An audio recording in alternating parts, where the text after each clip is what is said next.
बिस्मिल्लाहिर्रहमानिर्रहीम। Dear students, chapter number यहाँ पर 23 है। बेसिकली जो टॉपिक हमने वहाँ पे किए हैं गाज़ेज़ लॉ, तो गाज़ेज़ लॉ से रिलेटेड जो कुछ एमसीक्यू हैं ताकि इन ट्रिक्स को हम देखें यहाँ पे।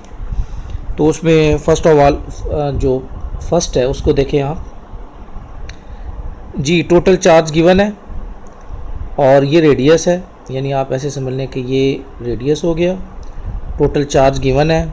वॉल्यूम चार्ज डेंसिटी मेजर करें तो वॉल्यूम चार्ज डेंसिटी का फार्मूला होता है Q/V। तीन तरह की डेंसिटीज़ होती हैं, ये आपको वैसे पता होनी चाहिए। लेंथ वाइज आप लैम्डा यूज़ करेंगे Q/L, अगर एरिया है तो फिर आप सिग्मा यूज़ करेंगे सरफेस चार्ज डेंसिटी Q/A, और अगर वॉल्यूम है तो फिर Q/V। अब Q ऊपर जो है वो आपको दिया हुआ है, आप उसकी वैल्यू पुट करेंगे तो वो गिवन है 6×10⁻⁻, ये गिवन है Q 6.3 10⁻⁻⁸, ठीक है। और नीचे आएगा 4/3, 3 को मैं ऊपर लेके देता हूँ। वॉल्यूम स्फीयर का 4/3 πr3, ये है 4/3 ऊपर लिख दिया है। उसके बाद पाई, या वैल्यू भी लिख सकते हैं इसकी, r का क्यूब 3 दफ़ा आप 2.7 लिखें। ये असल में ट्रिक बता रहा हूँ कि अगर न्यूमेरिकल फॉर्म में भी आ जाए तो इसको आप रफली कैसे सॉल्व करेंगे। और ये सेंटीमीटर है तो सेंटीमीटर का 3 दफ़ा क्यूब लेंगे तो ये 10 की ताकत -6 आ जाएगा जी। अब इसको सॉल्व करने की कोशिश करें, कुछ ना रफली वैल्यूज़ ले लेनी है, तब आपके लिए थोड़ा सा आसान होगा। मसलन इस 6.3 को आप आलमोस्ट इस पाई से कैंसिल करेंगे तो यहाँ 2 आ जाएगा, और इसको आप 3 समझ लें, इनको 3 समझ लें। इसके साथ इसको कैंसिल कर दें और ये 9 बन जाएगा। ये 2/4, ये आपको 1/2 देगा। 1/2 का मतलब है 0.5, ऊपर 0.5 आ जाएगा। इन दो को ज़रब देने से नीचे आ जाएगा आलमोस्ट 9, ठीक है। ये 10 की ताकत -8 और ये आ जाएगा -6। -6 ऊपर जाएगा तो +8, तो ये आ जाएगा 10⁻⁻², 10⁻²। ये अब इसको और सिंप्लीफाई कर लें आप तो आपके पास आंसर आ जाएगा 5/9। अगर इस पावर को -4 में ले जाएं आप तो आपके पास आ जाएगा 50/9 × 10⁻⁻⁴। हमेशा ऊपर वाली वैल्यू को बड़ा लेना है ताकि तकसीम करते हुए आसानी आ जाए। अब 50/9 जो है ना, ये आपको ऑलमोस्ट 6 समथिंग दे देगा, 6×10⁻⁴। ये आंसर है इसका, 6×10⁻⁴। तो उम्मीद है आपको ये क्वेश्चन जो है ना वो समझ आ गया होगा कि आपने इसको रफली वे से कैसे सॉल्व करना है। ये -4 वाला आंसर जो ये देखें आप, एक ही नज़र आ रहा है, ये 7 पॉइंट समथिंग। तो ये इस तरह का होता कम है, लेकिन जो कैंसिल हुआ था ना आपका PPSC का टेस्ट, उसमें कुछ न्यूमेरिकल्स इस तरह थे, इसलिए मैंने कुछ इस तरह के भी लिए हैं। अगर कॉम्प्लिकेटेड वैल्यूज़ आ जाए तो उनको भी सॉल्व करना आपको आता हो। नेक्स्ट, उसके बाद हम आ जाते हैं, इसी से मिलता जुलता फोर्थ ले लेते हैं। फोर्थ के अंदर क्या, एक सिलेंडर है, मैं बना लेता हूँ। ये जनाब एक सिलेंडर है और उस रेडियस कितना, 2.1 सेंटीमीटर। ये उसका रेडियस आ गया 2.1 सेंटीमीटर, ठीक है। और लेंथ कितनी है, 8 सेंटीमीटर, यहाँ से लेके यहाँ तक। टोटल चार्ज गिवन है। वॉल्यूम चार्ज डेंसिटी मेजर करनी है, फार्मूला वही यूज़ होगा वॉल्यूम चार्ज डेंसिटी का, ρ = चार्ज कितना है और वॉल्यूम। तो चार्ज की वैल्यू आप पुट करें यहाँ पे। चार्ज की वैल्यू जो है वो है 6×10⁻⁷, ठीक है। और वॉल्यूम सिलेंडर का किस चीज़ की इक्वल होता है, πr²L। ये इसकी वैल्यू है 3.14, पाई की वैल्यू। r का स्क्वायर, तो r का स्क्वायर लें, 2 का स्क्वायर लें, ये 2.1 को छोड़ दें, जो आ जाएगा 4 सेंटीमीटर का स्क्वायर लें, -4, और उसके बाद लेंथ उसी तरह पुट कर दें, 8/8, 10 की ताकत -2 जी। अब इसको आप सॉल्व करें। अब आपको नज़र आ रहा है कि सपोज कर लें ये, इसको मैं इसके साथ कैंसिल कर दूँ तो यहाँ आ जाएगा 2, ठीक है।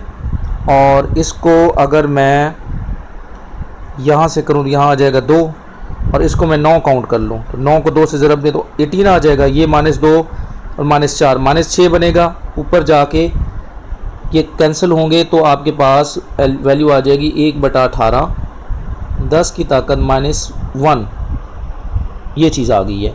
अब -1 को भी ख़त्म कर दें या इसको -3 में ले आएँ तो ऊपर वैल्यू आ जाएगी। वैल्यू ऊपर बड़ी करनी है, 100/18, 10 की ताकत -3, ठीक है। तो ये ऑलमोस्ट आपके पास आ जाएगा 5 10 रेज़ पर -3, 5 10 रेज़ पर -3।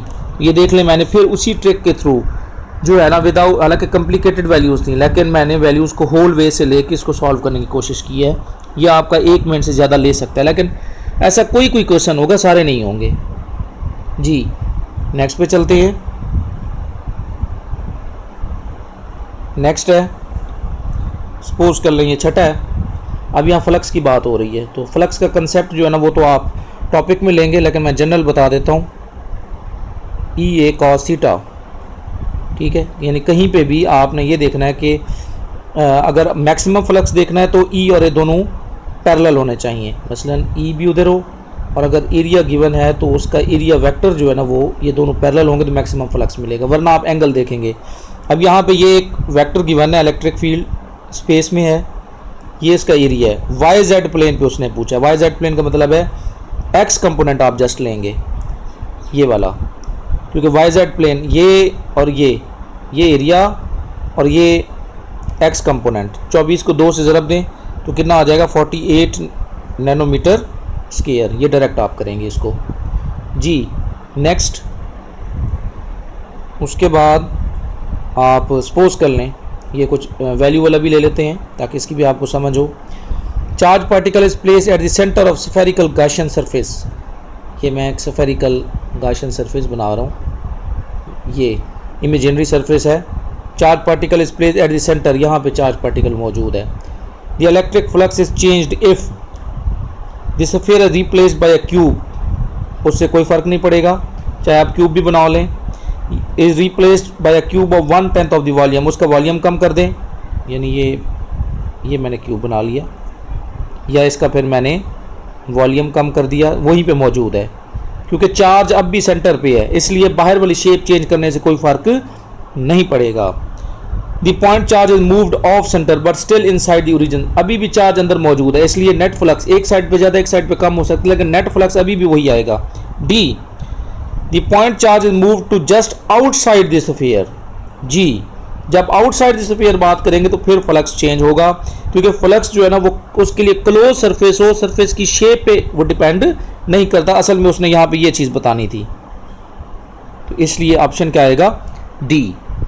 क्लियर है ये बात जी। नेक्स्ट पे हम चलते हैं जी। The outer surface of the cup board center of a paper towel roll. अभी मैं बता रहा था कि सपोज कर लें ये आपके पास जो है ना एक टॉवेल रोल है, सिलेंडर नुमा ये टॉवेल रोल है जी।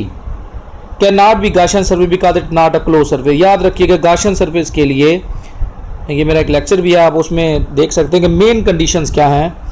ये सरफेस क्लोज होनी चाहिए। मसलन इसके ऊपर कोई आप जो है ना पेपर लगा हुआ है जो आप निकाल सकते हैं, टिश्यू पेपर टाइप, लेकिन इसकी ये वाला हिस्सा, ये वाला कैप और ये वाली कैप अगर क्लोज नहीं है तो ये क्लोज सरफेस नहीं कहलाएगी। जस्ट सिलेंडर का होना या किसी चीज़ का होना लाजमी नहीं है, सरफेस का क्लोज होना लाजमी है, वरना वो गाशियन सरफेस को फॉलो नहीं कर सकती। तो ये अगर ओपन है तो ये जो है ना क्लोज सरफेस नहीं होगी, इसलिए ऑप्शन क्या आएगा, डी। नेक्स्ट, सपोज कर लें हम 11 पे आ जाते हैं, इधर ही मौजूद है। ये इंस्ट्रक्टर है, इलेक्ट्रोस्टैटिक जनरेटर, चार्ज कितना है 25 micro coulomb. The net electric flux in newton पर, ये तो उसका यूनिट आ गया इलेक्ट्रिक फ्लक्स का, लेक्चर हॉल वाल इज जी। अब फ्लक्स जो है जो according to the Gauss's law equal to simply Q over epsilon naught, only depends on Q. एक दूसरा फार्मूला था, एक ये फार्मूला, जनरली ये फार्मूला यूज़ होगा। वैल्यू पुट करें 25 माइक्रो की डायरेक्ट वैल्यू पुट कर दे, क्योंकि हमने टाइम बचाना है, और एप्सिलॉन नॉट कांस्टेंट है इसकी वैल्यू, तो वैसे आपको हिफ्ज होनी चाहिए 8.85 10 रेज़ पर -12। क्लियर है ये बात। अब यहाँ से नज़र आ रहा है कि इसको अगर आप 8 लें और उसको 25 लें तो इसको कैंसिल करेंगे तो ऑलमोस्ट 3 आ जाएगा, और यहाँ से इसको ऊपर ले जाएं तो ये आ जाएगा 3 10 की ताकत 6, 3 10 की ताकत 6 की रेंज में जो है ना ये आपका आंसर आएगा। तो ये देख लें, ये इसका आंसर है 2.8 10⁻6। क्लियर है, 3 की रेंज में आ गया। तो देखिए इसके अलावा कोई और ऑप्शन मौजूद नहीं है जी। Next 12, a point charge particle is placed inside a cube but not at center, the electric flux through any side of the, ये जो है ना question number 12, a point particle with charge Q is placed inside a cube but not at center. ये हम पहले cube बना लेते हैं।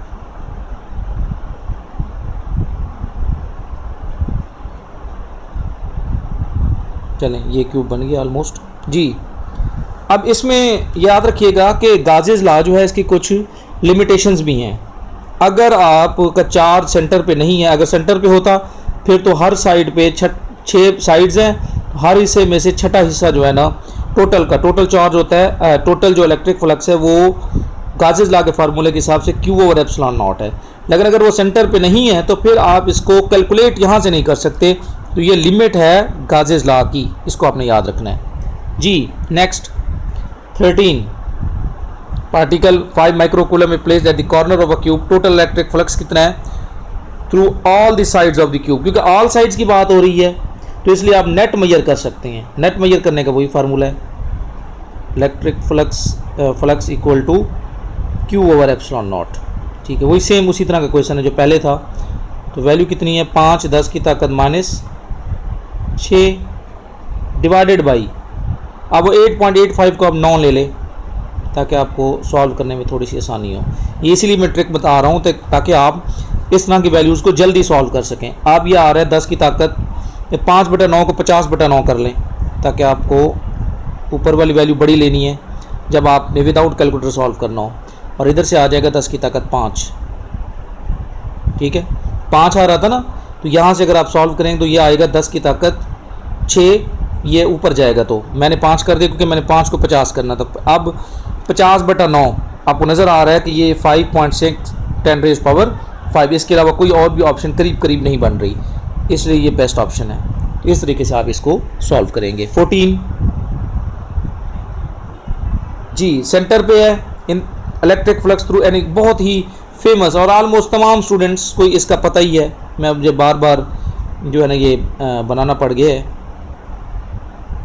सपोज कर लें आप ये क्यूब बना लें, क्यूब के सेंटर पे अगर चार्ज मौजूद है तो 6 साइड्स हैं एक कमरे की, जैसे अगर क्यूबिक फॉर्म में तो 6 साइड्स हैं, हर साइड में से टोटल इलेक्ट्रिक फ्लक्स अगर Q/ε0 है तो हर साइड में से कितना होगा Q/6ε0। इनको 6 दफ़ा लिखेंगे, जमा करेंगे तो Q/ε0 वैल्यू आ जाएगी। इसलिए आंसर क्या रहेगा Q/6ε0 अगर सेंटर पे है और हर साइड पे इक्वल डिस्ट्रीब्यूशन है फ्लक्स की। ठीक हो गया। नेक्स्ट जी, ये दरमियान में जो बड़ी लेंथी वो वाली हैं वैल्यूज़, इनको आप छोड़ देंगे जी। नेक्स्ट आ जाएं, सपोज कर लें ये 19 है, 19 10 कूलम चार्ज इज प्लेस्ड। ये ना जो लाइन लिखी हुई है उसको आप डायग्राम फॉर्म में बनाते जाएं ताकि साथ साथ आपको पता हो। Spherical conducting shell, particle with charge -3 coulomb is placed at the centre. ये लें जनाब, placed on the spherical conducting shell, ये यहाँ पे शेल है। क्यू की वैल्यू कितनी है, बड़े क्यू की 10 कूलम। ठीक है, और -3 ये कहाँ पे है, सेंटर पे। Net charge on the outer surface of the shell, यही सेम क्वेश्चन ये मैं लास्ट में करवाऊंगा फार्मूले के थ्रू, तो इसको याद रखिएगा। 19 और लास्ट वाला जो एक मैंने करवाना है उसमें मैं यही एग्जांपल लूँगा और इसको सॉल्व करवाऊंगा कि उसने ये पूछा है कि ये इनर सरफेस पे जो है ना, यहाँ पे इनर सरफेस पे टोटल चार्ज कितना होगा। मैं वहाँ पे ये भी बताऊँगा कि नेट चार्ज आउटर सरफेस पे, इनर सरफेस पे और आउटर सरफेस पे कितना होगा, वैल्यूज़ यही लूँगा, तो वहाँ पे हम इसको सॉल्व करेंगे जी। नेक्स्ट हम आ जाते हैं 20, ये बहुत आसान से हैं ये, क्योंकि आपने भी दरमियान में से करने हैं। 28 जो थोड़ा सा डिफरेंट होगा एक टॉपिक के बाद दूसरा टॉपिक स्टार्ट होता है, तो मैं उसको सॉल्व करूँगा। अब आ जाते हैं 28 पे। 28 पे क्या है, charge distributed uniformly along a straight wire, straight wire, ये स्ट्रेट वायर है। Electric field 2 centimetre from the wire is 20 Newton, या ये 2 सेंटीमीटर है। यहाँ पे इलेक्ट्रिक फील्ड की वैल्यू कितनी है, 20 न्यूटन पर कूलम। जी, तो ये बताएं कि इलेक्ट्रिक फील्ड 4 सेंटीमीटर पर कितनी होगी। ये 2 सेंटीमीटर है, आप 4 सेंटीमीटर ले लें, या हम सपोज कर ले 4 सेंटीमीटर है। तो अगर यूनिफॉर्म रॉड है तो उसमें इलेक्ट्रिक फील्ड का फार्मूला अगर आप देखें तो electric field is inversely proportional to 1/r। आपने 2 से 4 किया है, 2 से वैल्यू कितनी की है, 4, तो फिर इलेक्ट्रिक फील्ड कितनी हो जाएगी, जाहिर सी बात है ये डबल हो गई है तो इलेक्ट्रिक फील्ड हाफ हो जाएगी। पहले 20 थी, अब कितनी हो जाएगी, 10। So simple.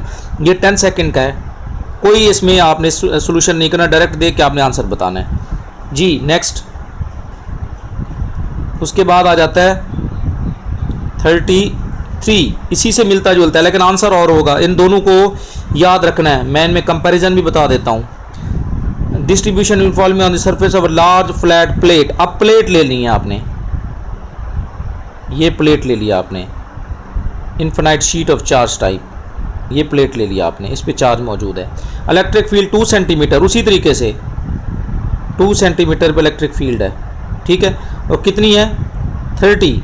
ये बताएंगे अगर 4 सेंटीमीटर पे हम चेक करना चाहें तो कितनी होगी। अब आपने हाफ नहीं करना, क्यों, आपको पता होना चाहिए कि electric field due to infinite sheet of charge, उसका फार्मूला जो है वो इक्वल होता है E इक्वल्स टू Q/2ε0। वो R पे डिपेंड ही नहीं करता, चाहे R आप डबल कर दें, हाफ कर दें, करीब कर दें, उससे कोई फ़र्क, स्मॉल डिस्टेंस की बात हो रही है। तो ये वो लेक्चर में भी मैं ये बात बताई हुई है, इसलिए यहाँ पे आप करेंगे इसमें चेंज नहीं आएगा, ये याद रखिएगा। तो इसलिए 30 की 30 ही वैल्यू रहेगी।